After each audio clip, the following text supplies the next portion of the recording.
कर्म बड़ा या भाग्य। भाग्य और कर्म को अच्छे से समझने के लिए पुराणों में बताई गई एक कहानी से समझते हैं। एक बार की बात है, देवऋषि नारद बैकुंठ धाम गए।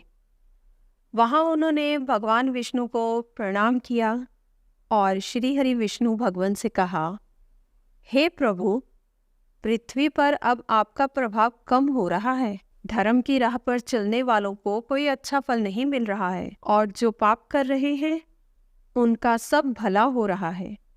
उनके मजे ही मजे हैं। तब श्री हरि विष्णु भगवान ने कहा, ऐसा नहीं है नारद, जो भी हो रहा है सब नियति के कारण हो रहा है। नारद बोले, प्रभु, मैं तो ये सब पृथ्वी लोक देखकर आ रहा हूँ। पापियों को अच्छा फल मिल रहा है और भला करने वाले, धर्म के रास्ते पर चलने वाले लोगों को बुरा फल मिल रहा है। श्री हरि विष्णु भगवान ने कहा, नारद, कोई ऐसी घटना बताओ जो तुमने देखी हो। तब नारद जी ने कहा, अभी मैं पृथ्वी लोक के एक जंगल से आ रहा हूँ। मैंने देखा कि वहाँ एक गाय दलदल में फंसी हुई थी। कोई उसे बचाने वाला नहीं था। तभी एक चोर उधर से गुजर रहा था। वह चोर गाय को फंसा हुआ देखकर भी रुका नहीं, बल्कि वह उस पर पैर रखकर दलदल लांघकर आगे निकल गया।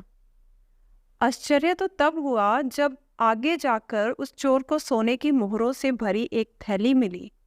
थोड़ी देर बाद वहाँ एक वृद्ध साधु गुजरा। उसने उस गाय को दलदल में फंसा देख उसको बचाने की पूरी कोशिश की। साधु ने अपने पूरे शरीर का जोर लगाकर उस गाय को बचा लिया। लेकिन मैंने देखा कि गाय को दलदल से निकालने के बाद वह साधु जब कुछ दूर आगे गया तो एक गड्ढे में गिर गया। हे प्रभु, अब आप ही बताएं ये कौन सा न्याय है। देवऋषि नारद की पूरी बात सुनने के बाद श्री हरि बोले, यह तो सही ही हुआ नारद।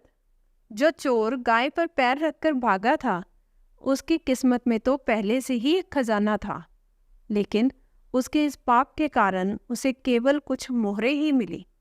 परंतु प्रभु, नारद बोले, बेचारे उस साधु ने तो कोई पाप नहीं किया था, फिर उसे गड्ढे में गिरकर मृत्यु क्यों मिली।